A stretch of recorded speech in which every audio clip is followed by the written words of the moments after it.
భగవంతుడి యొక్క సహనం చూడండి ఎలా చూస్తారంటే, భగవంతుడి గురించి పెద్దలు చెబుతారమ్మా ఒక్క మాట, మనం ఒక్క అడుగు ముందుకేస్తే ఆయన 10 అడుగులు మన దగ్గరికి వస్తాడమ్మా. అంత దయ, అంత దయ.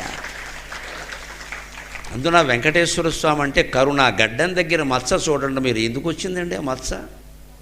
తాను ఆవు పాలు తాగితే గోపాలుడు వచ్చి ఆవును కొట్టకపోతే ఆవుకు అడ్డంగా తను నిలబడ్డాడమ్మా. అందుకని కర్ర దెబ్బ తగిలి వెంకటేశ్వర స్వామి గడ్డం మీద మత్స వచ్చింది. ఇప్పుడు మన ధర్మాన్ని మనం ఎంత బాగా చెయ్యాలి, చేస్తే భగవంతుడు కాపాడతాడని అర్థం. ఇప్పటికే ఆయన గడ్డం మీద మత్సని కిరీటం కంటే ఎక్కువగా ఆభరణంగా ధరిస్తున్నాడు.